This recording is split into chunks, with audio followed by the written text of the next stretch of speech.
here at Western and Capitol in San Pedro at the parking lot outside Ralph's supermarket. We have a very bad situation here, I'm afraid. The police have cordoned off an area. There's been a carjacking. We have 2 victims laying on the ground. 2 boys, both Japanese, apparently from Marymount College, just up the hill from this supermarket, have been shot execution style in the back of the head. They've been taken by ambulance to Hartford General Hospital. We don't know much else right now. The carjacker took their white 1994 Honda Civic. We don't have a license plate number yet. As soon as we have it, we'll give it to you. Little else is known at this point, Jesse. The parking lot has been cordoned off. People are milling about. The police have roped off the area. As far as we know, they're still alive. This is Ron Armino reporting from San Pedro. Back to you again, Jesse. Thank you, Ron. Thank you. In other news tonight, President Clinton again suggested we contain...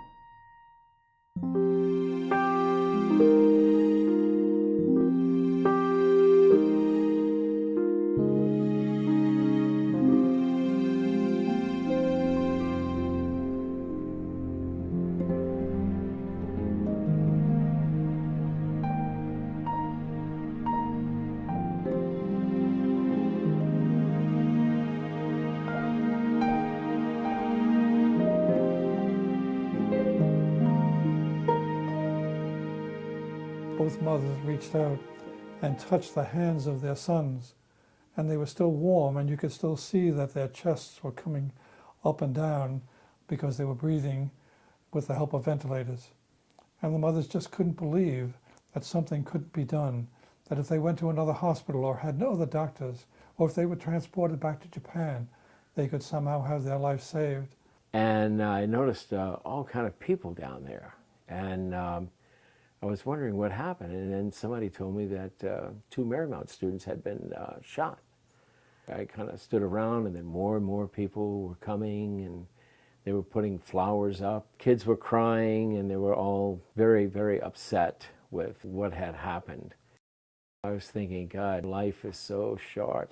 You never know what's going to happen. I remember hearing about it, and it was just complete shock. What happened? Why them was what crossed my mind. And knowing them the way I did, friendly, so kind and so honest, and wouldn't hurt a fly. Here these 2 kids come across the ocean to get an education in our country, and some animal takes their lives. Later in the afternoon, when I'd heard of what had happened during the evening, on my way home I went down to Western, went by what had become an instant shrine, flowers, candles, and found myself like everyone else, simply weeping. People were just standing there in disbelief.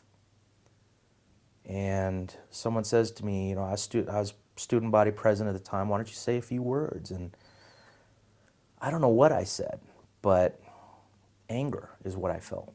The moment that I remember best was the memorial service in the chapel after the parents had arrived here.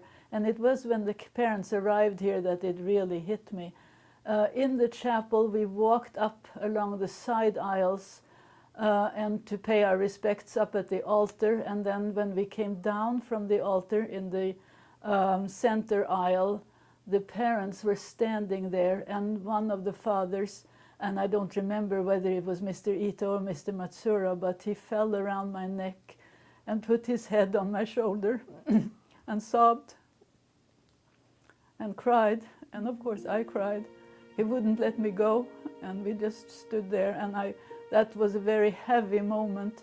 You know, I remember the parents remarking on this, and they came on campus, that they looked out, and from this 1,000-foot elevation, you could see Catalina Island, you could see the ocean there below us.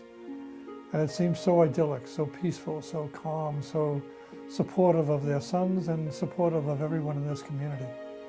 And yet we had to try to combine that with the reality of the violence in American society as well. And it's just a tremendous contrast. The kind of things that takes place on a college campus, the support that we give to students, the appreciation of nature, the appreciation of the peace and beauty and harmony of the world around us. And that really is the tragedy of what happened to these 2 young men.